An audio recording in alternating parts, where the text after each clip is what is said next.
அனைவருக்கும் வணக்கம். மகா கந்த சஷ்டி விரதம் 2025 தேதி இன்றைக்கு நிறைய கேள்விக்கான பதில்கள் தான் இந்த பதிவில் பார்க்க போகிறோம். அதில் முக்கியமாக கேட்டிருந்தது பார்த்தீங்கன்னா, ஒருவர் வீட்டில் இறந்துருக்கிறாங்க, 1 வருடம் ஆகலை, 30 நாள் தான் ஆகுது, 3 மாதம்தான் ஆகுது, நாங்கள் எப்படி விரதம் இருக்கணும், விரதம் இருக்கலாமா அப்படிங்கிறது கேட்டிருந்தீங்க.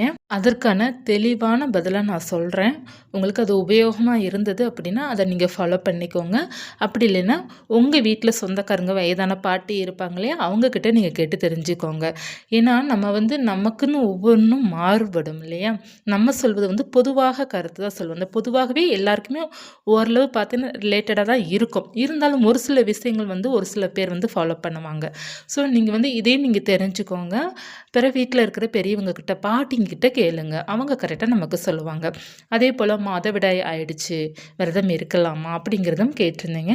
மகா கந்த சஷ்டி விரதம் பார்த்தீங்கன்னா அக்டோபர் 22லேருந்து 27ஆம் தேதி சூரசம்ஹாரமும் 28ஆம் தேதி திருக்கல்யாணமும் நமக்கு நடைபெறுது. இப்போ நிறைய பேர் இது 6 நாளாக விரதம் இருப்பாங்க, நிறைய பேர் 7 நாளாக விரதம் இருப்பாங்க. நீங்கள் 7 நாள் அப்படிங்கிறப்ப திருக்கல்யாணம் அன்று நீங்கள் நிறைவு செய்யணும்.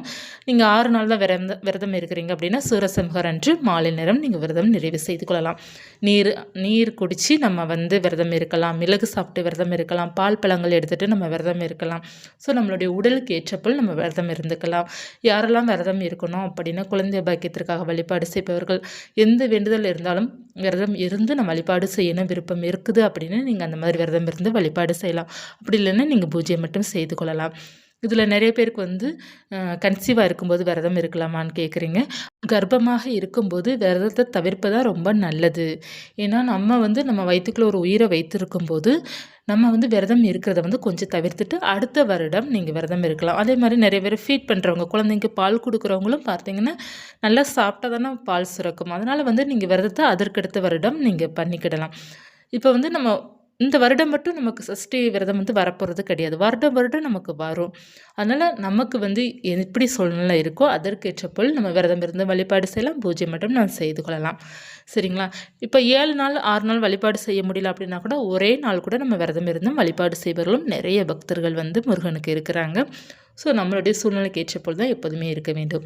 அடுத்து பார்த்திங்கன்னா, இப்போ நிறைய பேரோட டவுட் வீட்டில் பெரியப்பா இறந்துட்டாங்க, சித்தப்பா இறந்துட்டாங்க, இல்லைன்னா அப்பா இறந்துட்டாங்க, ஏன்னா வயசானவர்கள் யாராவது வீட்டில் இறந்துட்டாங்க, வருடம் ஆகலையே என்ன செய்யணும் அப்படிங்கிறது தெரியாதவர்களுக்கெல்லாம் இப்போ ஒரு இறப்புக்கு வருடம் திரும்ப வரை நம்ம காத்திருக்க வேண்டும் அப்படிங்கிறத சொல்லுவாங்க. இருந்தாலும் நம்ம எளிமையாக எப்படி நம்ம கடைபிடிக்க வேண்டும், இப்போ 1 வருடம் ஆகாமல் நம்ம என்னென்ன செய்யக்கூடாது, என்னென்ன செய்யலாம் அப்படிங்கிறத பார்க்கலாம். இப்போ ஒரு வீட்டில் ஒரு இறப்பு இருக்குதுன்னா 30 நாள் கட்டாயமான திட்டு. இது எல்லாருக்குமே பொதுவான திட்டு. 30-16 நாள் இது எல்லாருக்குமே பொதுவான திட்டு தான். 30 நாட்கள் கழித்து தான் பார்த்தீங்கன்னா விளக்கை வீட்டில் ஏற்றுவாங்க, கோவிலுக்கு போவாங்க. ஸோ கம்பல்சரி எல்லோருக்குமே 30 நாட்கள் கட்டாயமாக முடிய வேண்டும். இப்போ இறந்து 15 நாட்கள் ஆகுது, 20 நாட்கள் தான் ஆகுது, விரதம் இருக்கலாமா, சாமி கும்பிடலாமான்னா கட்டாயமாக கூடாது. 30 நாட்கள் கட்டாயமாக ஆக வேண்டும். இது உங்களுக்கு தெளிவாக புரிந்திருக்கும். அதில் நிறைய பேர் பார்த்தீங்கன்னா 30 நாட்கள் கழித்து கூட நிறைய பேர் சுவாமி கூட கும்பிட மாட்டாங்க. 3 மாதம் வரை வெயிட் பண்ணுவாங்க. அதனால தான் நான் சொல்கிறேன், ஒவ்வொருத்தருக்குமே ஒவ்வொரு விதமாக மாறுபடும் அப்படிங்கிறது சொன்னது காரணம் இதுதான். 3 மாதம் கழித்து தான் வீட்டிலே விளக்கேற்றுவாங்க. ஆனால் பொதுவான நம்ம எல்லாருமே ஃபாலோ பண்ணுறது 30 நாட்கள் தான் அப்படிங்கிறது இருக்குது. ஸோ 30 நாட்கள் கழித்து நீங்கள் விரதம் இருக்கணும்னு விருப்பப்பட்டீங்க அப்படின்னா எளிமையாக விரதம் இருந்துக்கலாம். அதில் செய்யக்கூடாதது என்ன அப்படின்னா, கட்டாயமாக கலசம் வைத்து வழிபாடு செய்யக்கூடாது, தேங்காய் உடைக்கவே கூடாது. 1 வருடம் ஆகாமல் வீட்டில் பூஜைக்கு தேங்காய் உடைத்து வழிபாடு செய்யக்கூடாது. ஒரு வாழை இலை போட்டு சாப்பாடு வைத்து வழிபாடு செய்யக்கூடாது. அதாவது இப்போ திருக்கல்யாணம் வருதுன்னு வச்சுக்கோங்கமே, இப்போ நமக்கு அந்த 1 வருடம் திரும்பலை, அதுக்குள்ளே நம்ம சுவாமிக்கு வாழை இலை போட்டு அந்த கல்யாண சாப்பாடு மாதிரிலாம் பண்ணி வைப்பாங்க பார்த்தீங்களா, அந்த வாழை இலை போடக்கூடாதுன்னு சொல்லுவாங்க. இதை நீங்கள் உங்கள் பெரியவங்ககிட்ட விசாரிச்சுக்கோங்க. சிம்பிளாக எளிமையாகத்தான் அந்த 1 வருடம் ஆகிற வரை நம்ம வழிபாடு செய்யணும். ஏன்னா ஒருவர் இறந்து 1 வருடம் ஆகிற வரையும் அவர் இந்த பூலோகத்துக்கும் மேலோகத்துக்கும் தான் போய் இருப்பாங்க அப்படிங்கிறது சொல்லுவாங்க. அதனால தான் அந்த 1 வருடம் வரை பார்த்தீங்கன்னா நம்ம வீட்டில் எந்த ஃபங்க்ஷன் கூட வைக்க மாட்டாங்க. அதாவது கல்யாண சாவுன்னு ஒன்று இருக்குது. வயதானவர்கள் இறந்தால் மட்டும்தான் அந்த வீட்டில் ஒரு திருமணம் பண்ணுவாங்க. ஓரளவு மிடில் ஏஜ்லேயோ கொஞ்சம் ஒரு வயது ஒரு 60-70 வயதை கடக்கலை அப்படின்னா அவங்க 1 வருடம் வரை எந்த விசேஷம் கூட வீட்டில் பண்ண மாட்டாங்க. ஏன்னா அவர்களுடைய ஆத்மா ஏங்கத்தான் செய்யும். எல்லாருமே பார்த்தீங்கன்னா இறப்பு யாருமே வந்து ஏற்றுக்கிட மாட்டாங்க. அந்த ஒரு ஏக்கம் இருக்கிறனால அந்த வீட்டில் வந்து எந்த விசேஷமும் அந்த அளவுக்கு பண்ண மாட்டாங்க. எதுவுமே சிறப்பாக பண்ண மாட்டாங்க. முடிந்த அளவுக்கு எல்லாமே எளிமையாக தான் பண்ணுவாங்க. எந்த கொண்டாட்டமும் அந்த வீட்டில் இருக்காது அந்த ஒரு வருடம் திரும்ப வரை.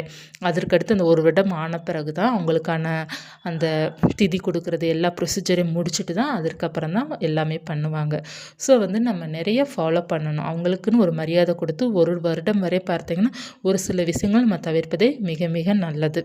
அதே போல் பார்த்தீங்கன்னா இப்போ நம்ம பூஜை அப்படிங்கிறப்போ நம்ம எளிமையாக வழிபாடு தாராளமாக செய்து கொள்ளலாம். காலையில் நீங்கள் விரதம் எப்பயும் போல் காலையில் குளிச்சுட்டு நீங்கள் விரதத்தை ஸ்டார்ட் பண்ணிவிட்டு காலை ஒரு தீபத்தை ஏற்றி வைத்துட்டு மாலை விரதத்தை வந்து நிறைவு செய்யணும். அதாவது மதியம் நீங்கள் பட்டினியாக இருக்கலாம், இல்லை அப்படின்னா நீங்கள் வந்து ஏதாவது பால் பழங்கள் சாப்பிட்டுக்கலாம். மாலை நேரம் பூஜை செய்துட்டு நீங்கள் விரதத்தை நிறைவு செய்யணும்.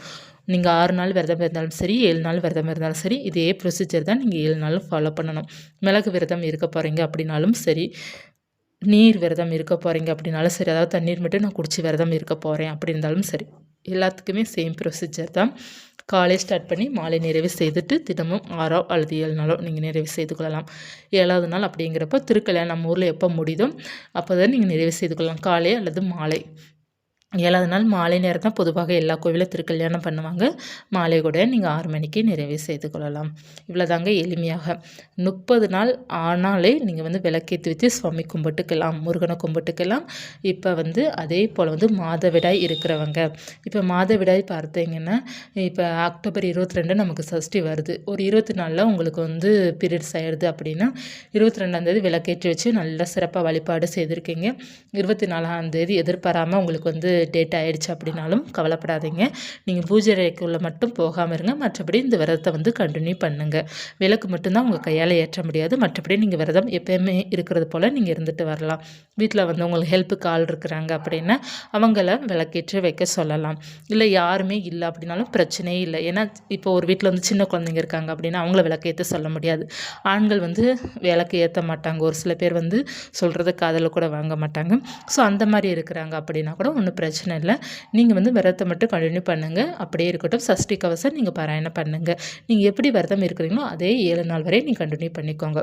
இப்போ பார்த்தீங்கன்னா நான் 5 நாள், அதாவது அக்டோபர் 22லேருந்து நான் விரதம் இருக்கிறேன். எனக்கு திருக்கல்யாணம் அன்று அல்லது சூரசம்ஹாரம் அன்று எனக்கு வந்து பீரியட்ஸ் ஆயிடுச்சு அப்படின்னாலும் சரி, அதே ப்ரொசீஜர் தான். நீங்கள் வந்து சுவாமி மனசால மட்டும் நீங்கள் பிரார்த்தனை பண்ணிக்கோங்க. கட்டாயமாக உங்களுடைய வேண்டுதல் வந்து நிறைவேறும். எனக்கு பீரியட்ஸ் ஆயிடுச்சுன்ட்டு நீங்கள் வந்து ப்ரெஷர் ஆகாதீங்க. இது இயற்கை கூட நம்மளால் போராடி ஜெயிக்க முடியாது. அந்த இயற்கை வந்து வந்துட்டு போட்டோம். நம்ம வந்து மனசில் கடவுளை வைத்து கும்பிட்டுக்கலாம். நம்ம மனமே கோவில் அப்படிங்கிறது சொல்லுவாங்க இல்லையா? மனதார நம்ம முருகனை வேண்டிட்டு வழிபாடு செய்துட்டு போகலாம். ரொம்ப எளிமையாக நீங்கள் வழிபாடு செய்து கொள்ளலாம். அந்த வழிபாடின் மூலமாக முருகன் நமக்கு வந்து அருள் கொடுப்பார். நம்ம வாழ்க்கை வந்து நிச்சயமாக முன்னேற்றம் இருக்கும். நீங்கள் வந்து கண்கூடாக அதை உணர முடியும். ஒவ்வொரு வருடமே நமக்கு வந்து முருகர் வந்து முன்னேற்றத்தை கொடுத்துட்டே தான் இருப்பார். நீங்கள் வந்து கட்டாயமான முறையில் விரதம் இருக்காட்டால் கூட பரவாயில்ல, அது உங்களுடைய விருப்பம், தனிப்பட்ட விருப்பம். நிச்சயமாக அந்த 7 நாளும் நீங்கள் முருகனுக்கு விளக்கேற்றி வைத்து வழிபாடு செய்து பாருங்கள். ரொம்ப நல்ல பலன் கிடைக்கும். இந்த பதிவு உங்களுக்கு பயனுள்ளதாக இருக்கும்னு நினைக்கிறேன். வேறு ஏதாவது டவுட் இருந்தால் கமெண்ட்டில் கேளுங்க. அடுத்தடுத்த பதிவில் நம்ம பார்க்கலாம். நன்றி.